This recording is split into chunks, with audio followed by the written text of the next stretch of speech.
अररिया का एमपी वो कुछ इस तरह बयान देता है कि अगर अररिया में रहना होगा तो हिंदू बनकर रहना होगा। आज तक उनके खिलाफ कोई लीडर केस बुक नहीं करा पाया। वो हमारा सीमांचल जो पुरामन इलाका है पूरे भारत के अंदर, इसको आग में झोंकने का बयान देता। उसके ऊपर केस फाइल नहीं हुआ, उसकी अरेस्टिंग नहीं हुई, लेकिन उनको अरेस्ट करने के लिए जो लोग मुतालबा कर रहे थे 500 अज्ञात लोगों के खिलाफ केस बुक कर लिया गया। ये दोहरी पॉलिसी यहाँ के प्रशासन की, लेकिन किसी की हिम्मत नहीं हुई कि उस प्रदीप कुमार सिंह के खिलाफ हम किसी थाने में जाकर कोई एफआईआर दर्ज कराते। क्यों? सब डर गए, सबके मुंह में दही जमे हुए थे। बड़ी तंजीमें क्यों सो रही? हमारे सीमांचल जो बहुत पुराना इलाका, पूरे भारत के अंदर गुर्बत जरूर है, पसमानदा जरूर है, लेकिन सीमांचल के लोग पुरअमन हैं। हमारे सीमांचल के लोग लड़ाई पर विश्वास नहीं रखते। हमारे सीमांचल के लोग दंगा पर विश्वास नहीं रखते। हमारा सीमांचल का नौजवान गरीब जरूर है, लेकिन हाथ में तलवार लेकर किसी निहत्थे को मारता नहीं है। एमपी साहब, आपकी जो नीयत है नापाक है, आपकी सोच है घटिया है। आप पढ़े लिखे अगर हैं तो आपको अपने सोच पर पछतावा होना चाहिए, इसलिए कि साफ लफ्जों में श्रीमद् भगवत गीता के अंदर कहा गया कि जो आदमी गुरु ज्ञानी होगा वो किसी को तकलीफ देने के लिए कोई बात नहीं कहेगा। मेरे कैफ ये तो वो हैं, उनको समझना है कि उन्होंने गलत कहा है कि सही कहा, यानी जो बोला है, जो गलती किया उसके ऊपर कोई अरेस्टिंग नहीं, बल्कि वाई प्रेस सिक्योरिटी दी गई है उनको। और जो बेचारा कह रहा है कि जो इस तरह का भाषण दे रहा है लड़ने और दंगा फसाद का, उसको अरेस्ट करो तो उन मासूमों को पकड़कर उनके खिलाफ एफआईआर हो रही। अररिया के डीएम साहब, एसपी साहब, आप तो कम से कम निष्पक्ष होकर जांच कीजिए और उसको कैफरे किरदार तक पहुंचाइए।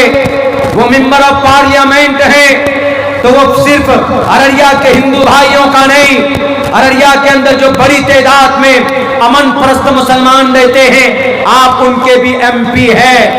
आपने सैलाब से सीमांचल और अररिया वालों को बचाने के लिए कौन से तरक्की के काम किए आपने महानंदा बेसिन तो बनाया नहीं, आपने कोई इंजीनियरिंग कॉलेज लेकर आया, आप कोई ट्रेनिंग कॉलेज लेकर आए, या कोई आपने कोई बड़ा काम किया एजुकेशन के मैदान में। यहां से लोग मजदूरी करने दिल्ली, पंजाब, हरियाणा जाते, आपने कोई फैक्ट्री की बात की नहीं की।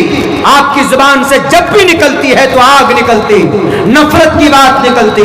मैं अब्दुल्ला सालिम आपकी किताबों का मैं एनालिसिस करता हूं, आज तक मेरी जुबान से किसी हिंदू भाइयों के खिलाफ कोई गलत शब्द नहीं निकले, इसलिए कि हम जानते हैं कि भाई उनका एक अकीदा है, इसीलिए किसी अपनी जुबान से किसी हिंदू को तकलीफ देना ये जायज नहीं है, न इस्लाम में जायज है, न भारत के संविधान के अंदर इनकी इजाजत। इसीलिए मैं कहता हूं कि बुज़दिल बनने की जरूरत नहीं। जो लोग उग्र हैं, जो लोग माहौल को खराब करते, उनसे अमन की गुजारिश, और जो लोग बोलकर माहौल खराब करते, लगाओ गिरिराज सिंह के हाथ में हथकड़ी। हमारे सीमांचल पुरअमन इलाके को आग में झोंकने के लिए वो रथ यात्रा निकाला हुआ। खुदा के वास्ते पुरअमन इलाका था, है, रहने दो।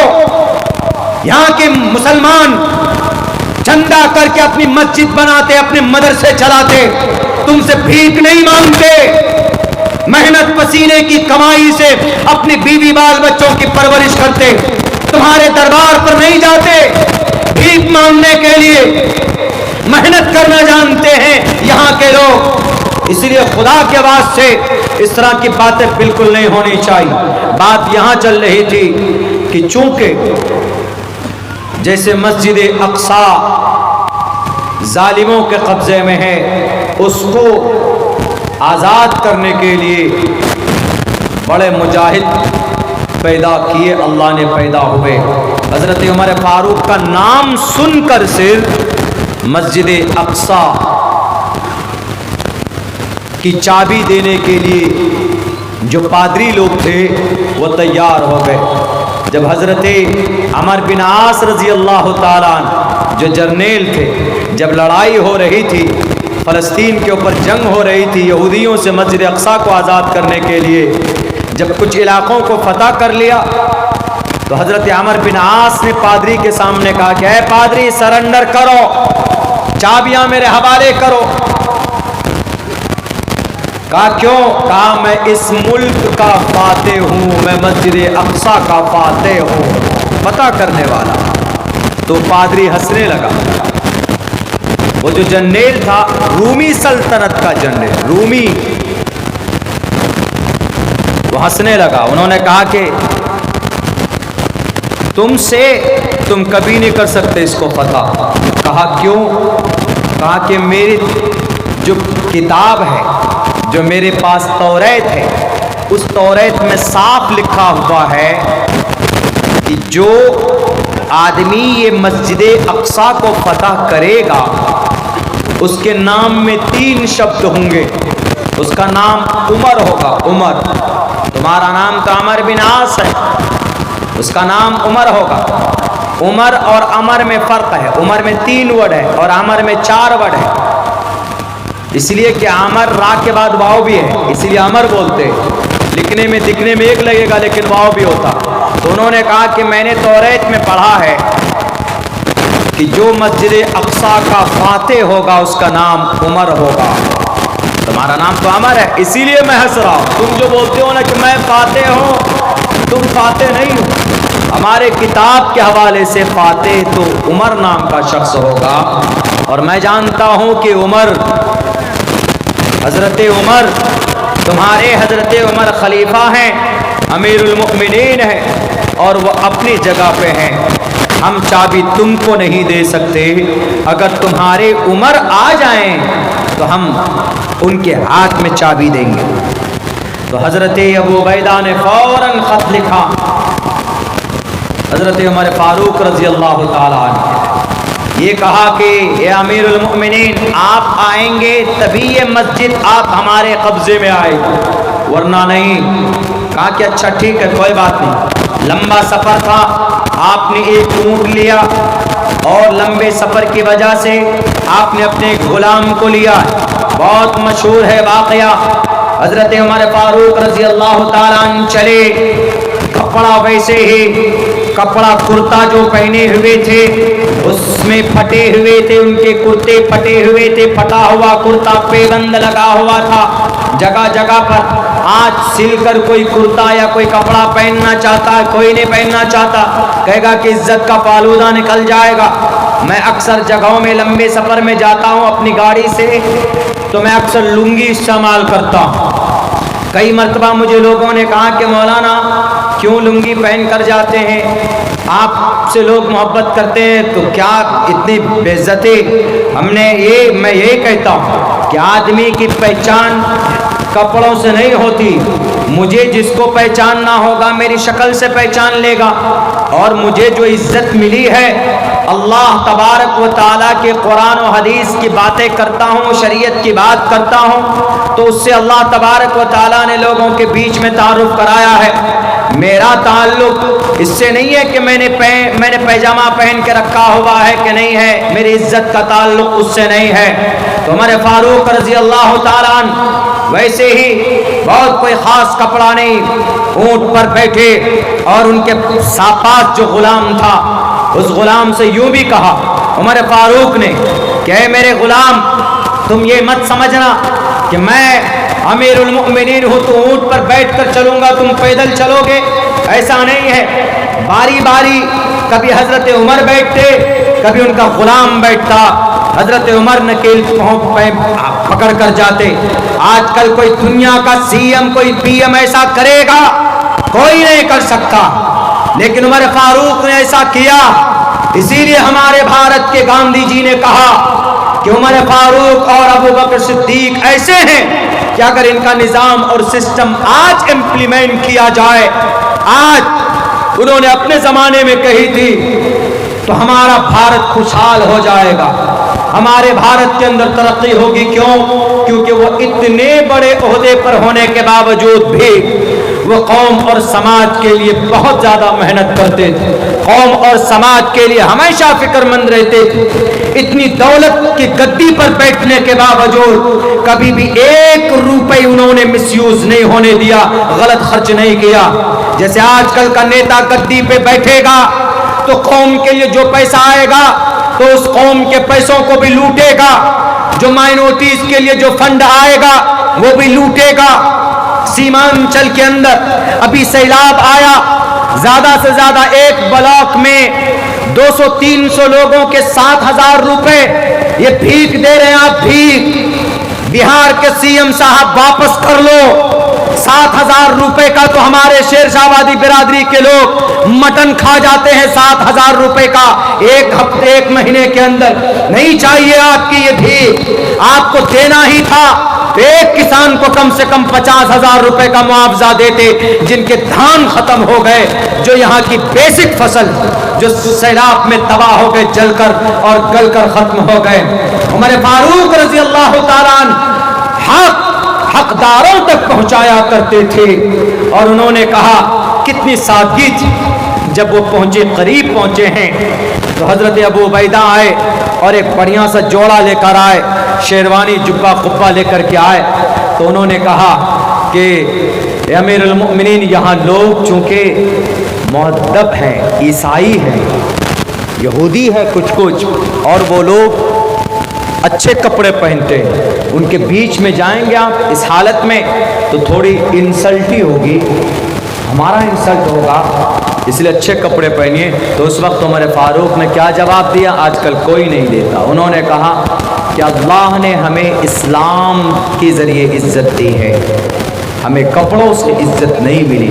फौरन आपने पैना उठाकर फेंक दिया, फिर वही कपड़े पहने। जब चले गए सामने जो वो लोग थे, पादरी लोग, उन्होंने सोचा आगे पीछे बॉडीगार्ड, Y+Z+ सिक्योरिटी, जैसे आज के ज़माने में, यानी आगे भी लोग पीछे भी लोग होंगे, बीच में अमीरुल मोमिनीन होंगे, पूरा लाव लश्कर लेकर आएंगे। वो यही समझ रहे थे। नाम पढ़ा था, कैफियत क्या होगी, हालत नहीं पढ़ी थी अपनी किताब में उन्होंने। तो उन्होंने देखा कि अरे बहुत सीधे सादे कपड़े पहने हुए चले आ रहे हैं अपने दोस्तों के बीच में। देखकर मुतासिर हुए, ये वही उमर है जिनकी हुकूमत 22 लाख मुरब्बा मील के इलाके में, ये वही उमर है जिन्होंने ईरान और फारस को, कैसर और किसरा के तख्ते को पलट कर रख दिया। ये वही उमर है जिनको देखकर शैतान अपना रास्ता बदल लेता। ये वही उमर है जिनके मंशा के मुताबिक अल्लाह ने आसमान से जमीन पर कुरान करीम की आयतें उतारी। ये वही उमर है। देखकर इतना मुतासिर हुआ, जब करीब आए तो उन्होंने कहा कि या अमीरुल मोमिनीन, आप ही हैं, लीजिए ये चाबी बैतुल मक़दिस की, ये चाबी आपके कब्जे में है, लीजिए हमने किले की चाबी आपको दे दी है, अब आप लीजिए, आज से बैतुल मक़दिस आपका। बिना एक कतरा खून बहाए उमर फारूक ने मस्जिद अक्सा को फतह किया। नमाज का वक्त हुआ तो वहां पर आप अलैहिस्सलाम जब सुलह कर रहे थे तो उनके चर्च के करीब बैठकर वहां पर हजरत अमीरुल मोमिनीन ने नमाज के वक्त में वहां नमाज नहीं पढ़ी, बल्कि आप दूसरी जगह पर नमाज आपने जाकर पढ़ी, इसलिए ताकि हमारे सहाबा ये ना समझें कि ये जगह भी मस्जिद की हो गई, अमीरुल मोमिनीन ने नमाज पढ़ी है तो इस पर कब्जा कर लो।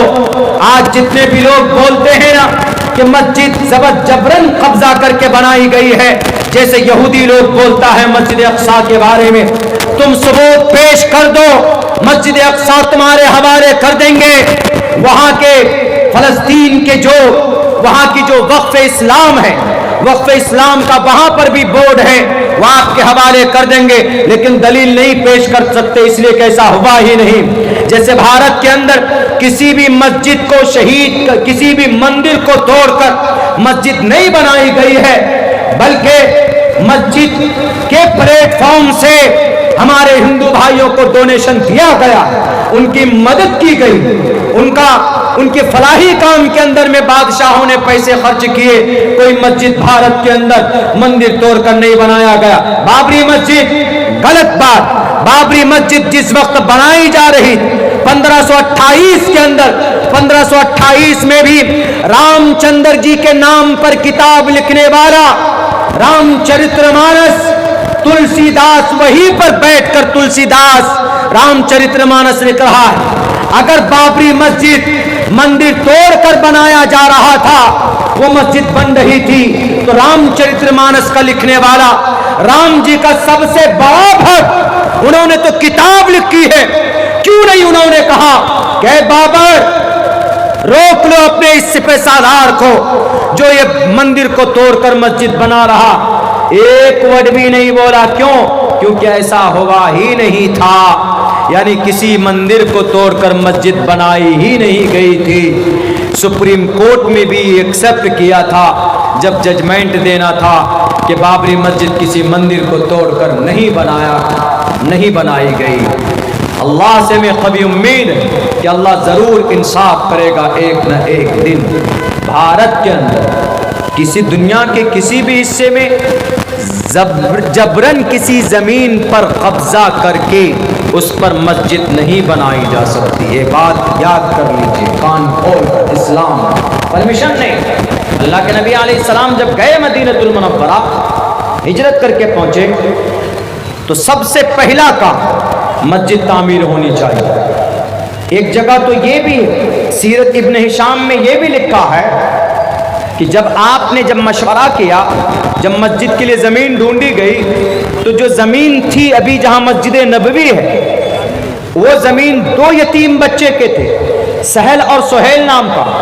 तो उसके जो सरपरस्त थे तो वो बहुत खुश हुए कि हमारे बच्चों की ज़मीन को अल्लाह के नबी ने कबूल किया, यानी इस जगह मस्जिद बनेगी, हमारे लिए बड़ी खुशी की बात है कि बड़ा मुबारक काम होगा। बहुत खुश हुए। लेकिन अल्लाह के नबी ने कहा कि कैसे खुश हो, फ्री में नहीं मिलने वाला। आजकल तो अगर अल्लाह के लिए कोई वक्फ कर दे ज़मीन तो ठीक है, लेकिन चूंकि मोहम्मद रसूलुल्लाह को यह पैगाम देना था कि जबरन बिल्कुल नहीं, ताकि कल चलकर कोई ये बात उठाता कि मस्जिद नबवी बनाई गई, ज़बरदस्ती ज़मीन पर एक भी पैसा नहीं दिया गया। अल्लाह के नबी अलैहिस्सलातु वस्सलाम ने 10 दीनार दिए और दीनार अदा करने वाले उन दोनों बच्चों को हज़रत अबू बकर सिद्दीक रज़ी अल्लाह ताला अन्हु थे। उनके ज़रिए से 10 दीनार पैसे दिए गए। ज़मीन के ऊपर फिर आप अलैहिस्सलातु वस्सलाम ने खुद से तामीरी काम शुरू किया। मोहम्मद अलैहिस्सलाम खुद से मट्टी उठाते, गारा और पत्थर, गारा मतलब कीचड़। इधर तो हमारे तरफ घर नहीं बनता, लेकिन उत्तर प्रदेश चले जाएंगे तो वहाँ पर घर बनता है, गारे का, मट्टी और पत्थर का, ईंट का, ये सब का घर बनाते हैं वहाँ पे। तो आप अलैहिस्सलातु वस्सलाम ने वो जो वही रकबा मैंने कहा था कि 35 फीट चौड़ा और 30 फीट लंबा, वो जो मस्जिद नबवी बनाई गई, वो ज़मीन आप अलैहिस्सलातु वस्सलाम ने खरीद करके लिया, फ्री में नहीं लिया। इससे साफ पता चलता है कि हड़प की हुई मस्जिद के ज़मीन पर मस्जिद नहीं बन सकती। ज्ञान रखेंगे तब ना, ज्ञान तो रखते नहीं, अनाप शनाप बात बोल देते। ये हमारे नबी के बारे में, आप अलैहिस्सलातु वस्सलाम के बारे में अभी क्या बात चल रही है। ये महाराष्ट्र के एक रामगिरी महाराज, उन्होंने कहा कि मोहम्मद अलैहिस्सलाम तो अल-अयाज़ु बिल्लाह, जब तुम्हारे मोहम्मद अलैहिस्सलाम ऐसे हैं तो तुम मुसलमान कैसे होगे। उन्होंने जिक्र किया, अभी बर्निंग इशू बना हुआ है महाराष्ट्र के अंदर। रामगिरी महाराज ने कहा कि जब तुम्हारे नबी एक छोटी सी बच्ची से, 6 साल की बच्ची से 50 साल की उम्र है मोहम्मद अलैहिस्सलाम की, जनाब मोहम्मद रसूलुल्लाह की 50 साल की उम्र का शख्स 6 साल की बच्ची छोटी, उससे विवाह कर रहा है, निकाह कर रहा है। जब तुम्हारे लीडर ऐसे जालिम तो तुम मुसलमान कैसे होगे। ये उन्होंने भाषण दिया। अभी 1-2 महीना पहले की बात है, जिनकी अरेस्टिंग के लिए इम्तियाज़ जलील साहब जो मजलिस इत्तेहादुल मुस्लिमीन के MP थे, तो वो 17,000 गाड़ी लेकर गए प्रोटेस्ट में कि उनको पकड़ो। फिर पता है क्या हुआ, इसी पर नहीं बस हुआ, अगर मैं मंच से कुछ बोल दूं, कोई टोपीदारी वाला 1-2 बात इधर उधर की बोल दे तो फौरन जेल। हुआ है, हमारे उलमा गए हैं, हमारे डॉक्टर्स गए, हमारे प्रोफेसर लोग गए। वो रामगिरी महाराज ने इतना बड़ा भाषण दिया, तो CM क्या कहता है, CM महाराष्ट्र का, वहाँ का CM ये कहता है। जो लोग सोशल मीडिया में देखे होंगे उनको तो पता है, जो लोग सोशल मीडिया आप लोग नहीं है तो आप लोगों को बता रहा हूँ। उन्होंने ये कहा, CM ने ये कहा कि हमारे धर्म गुरु को कोई हाथ नहीं लगा सकता है। ये स्टेटमेंट था उनका, CM का। अरे तुम्हारा धर्म गुरु है ही नहीं, वो तुम्हारा जाहिल गुरु है, इसलिए कि उस गुरु को नॉलेज ही नहीं है। जब उससे इंटरव्यू लिया गया, उससे कहा गया कि ज़रा आप बताइए गुरुजी, आपने इतनी बड़ी बात कैसे कह दी, इतनी गलत बात। तो पता गुरुजी ने क्या कहा, गुरुजी ने कहा कि नहीं, मैंने गलत बात नहीं कही, मैंने वो बात कही जो मुसलमानों की किताब में है, उनकी हदीस की किताब में है, उनकी सीरत की किताब में है, उनकी हिस्ट्री की किताब में है। ये बात बिल्कुल सही है, बात तो सही कही, लेकिन उसको गलत माने में लेकर बोला,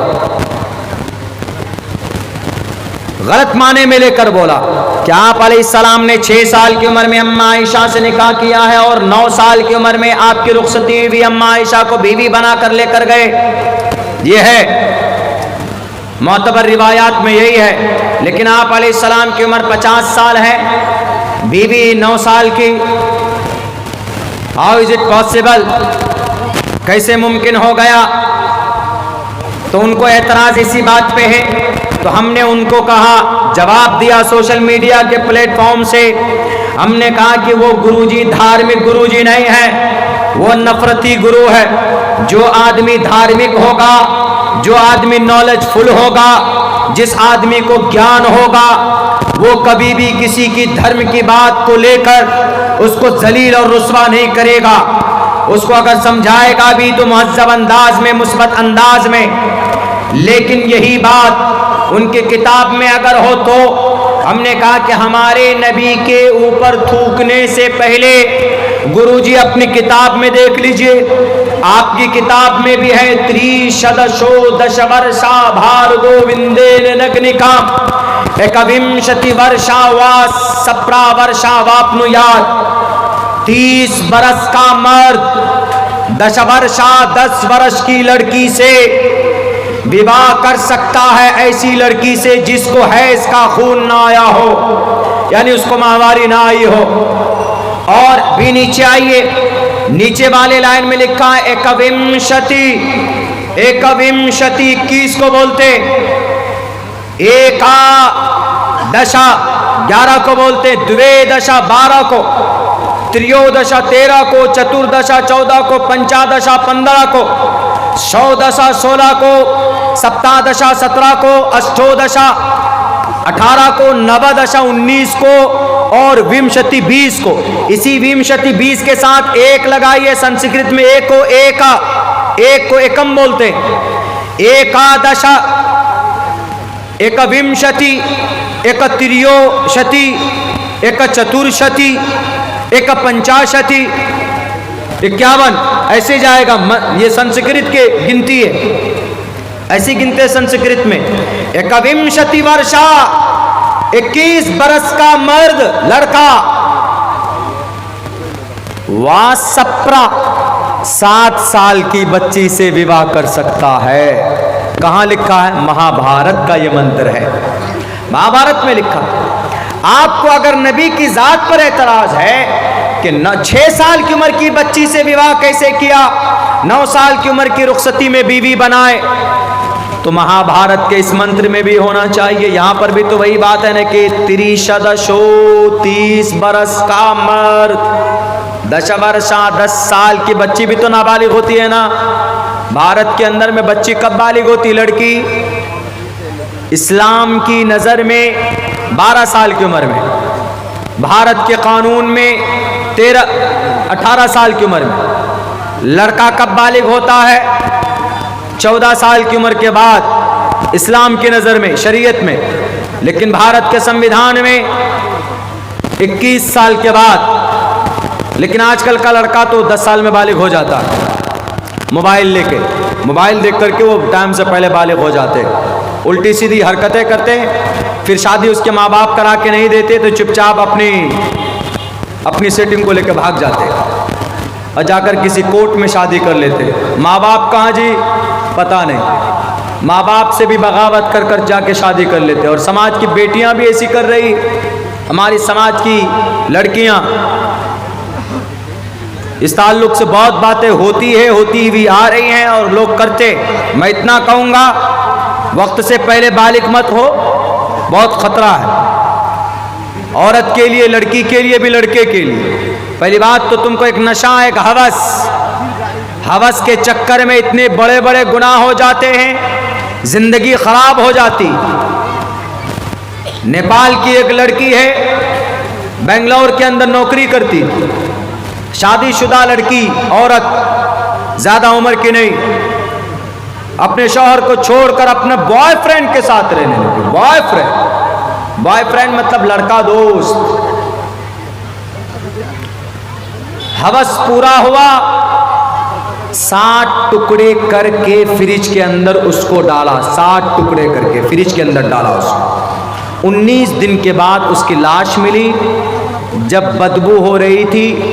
और मारने वाला लड़का उड़ीसा का था और मारने वाला लड़का लड़की का बॉयफ्रेंड, दोस्त, जिसके लिए बोलते थे you are my life, you are my Rajkumar.